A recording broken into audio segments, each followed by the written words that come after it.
What is going on, my fellow steelhead fishing fanatics? My name is Jeremy Windsor, and I am this year's host of the Michigan High School Steelhead Fishing Tournament. 2022 was our first attempt at a high school steelhead tournament, and it did not disappoint. We featured 10 teams from all over the state of Michigan, fishing various river systems. The goals of the tournament were to build like-minded conservationists, build relationships with our mentors, and enjoy the natural resources that our state has to offer. I want to take a minute and delve into this goal of building like-minded conservationists. I had a number of questions about why not a spring steelhead tournament or a fall salmon tournament. And I think ultimately I really focused on having a fall steelhead tournament because this would be a time when the steelhead were more actively feeding and not spawning.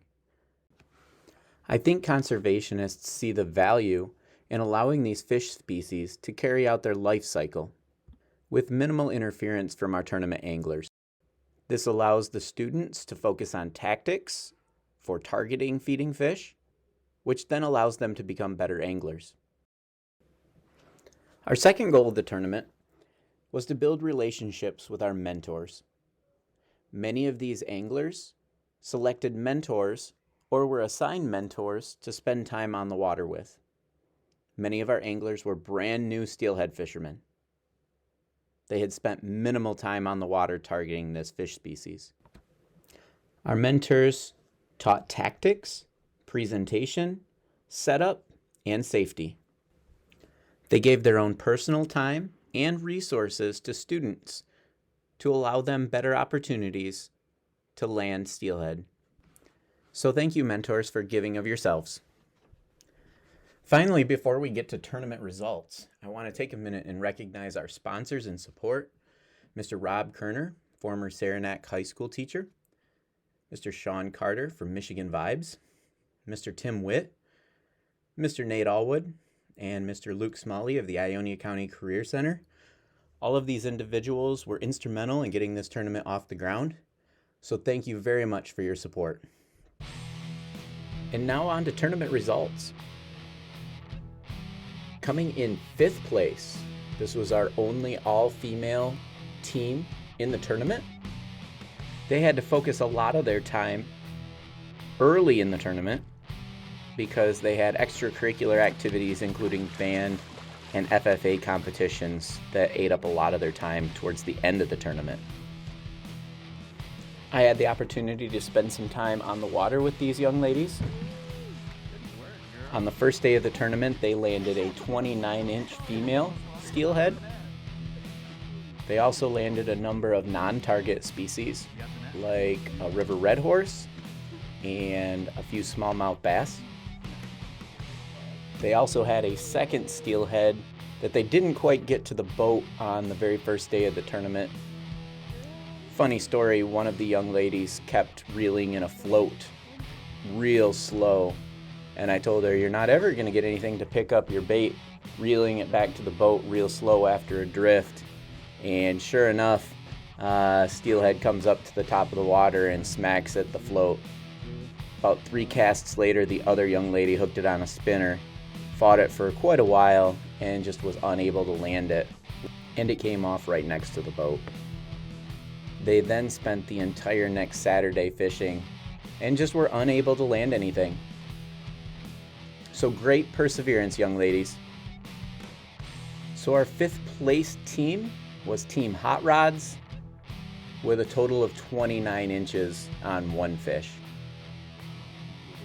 Coming in 4th place, I think this team spent more time on the water than any other team for the entire tournament. I know they did a little divide and conquer at different points when schedules didn't allow both of them to be together. They fished plugs, floats, and spinners, all in an attempt to put fish in the boat. So they are learning to become very versatile fishermen.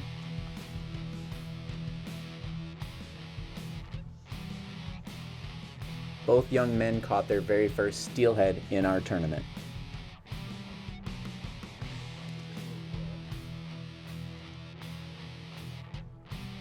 Early on in the tournament, they had already caught their 3 fish. They continued to attempt at upgrading the size of their fish, and ended up actually sending in 2 additional fish that upgraded their overall size. So coming in 4th place was the Gods of Rods with a total of 79 inches of steelhead. Well done, young men. And coming in 3rd place, probably one of the more comical teams in our tournament.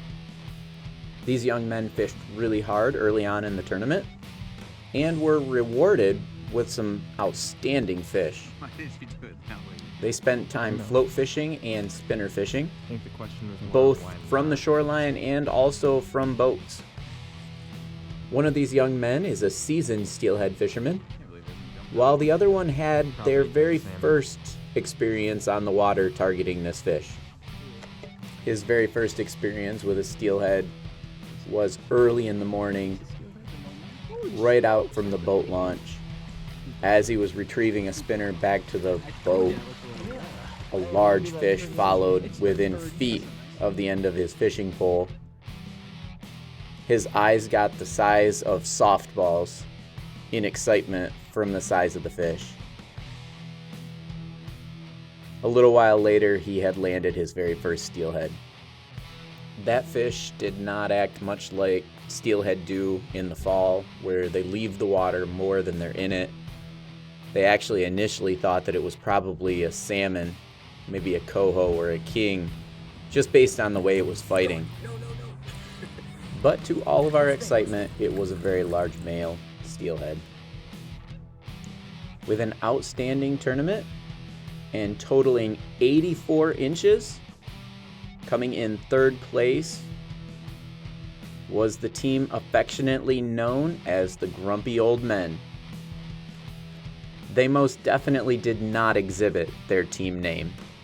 They were full of fun. Now getting into our top 2 finishing teams. Coming in 2nd place was Team Dropping Floats. This team, as well as our 1st place team, were actually individuals. This young man had limited success early on in the tournament.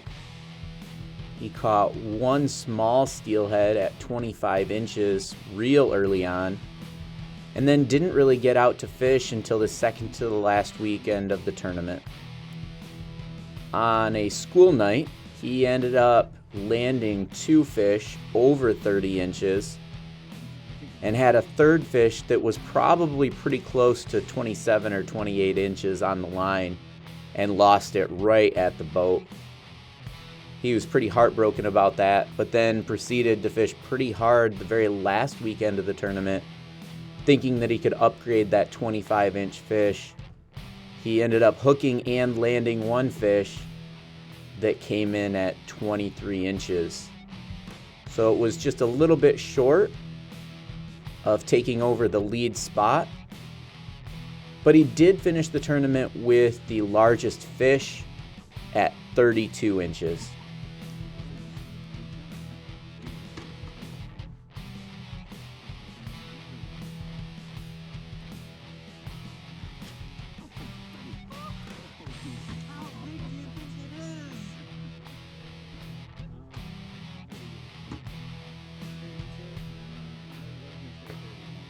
In a strange turn of events, I don't know if this young man even fished with a float, despite the name of his team. He predominantly threw spinners.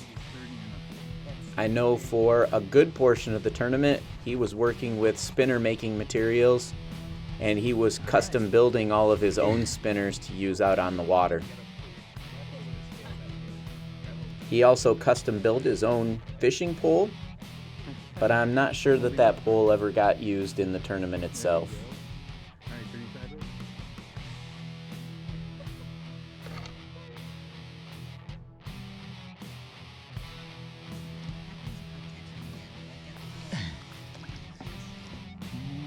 don't think you're gonna catch him again. There you go. with a staggering 86.25 inches of steelhead. Dropping floats was the tournament runner-up. And finally, the 2022 Michigan High School Steelhead Tournament champion from Cadillac High School and affectionately carrying the high school team name, the Vikings.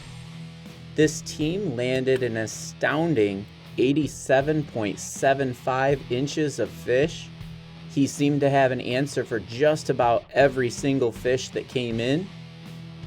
He upgraded his overall standings numerous times.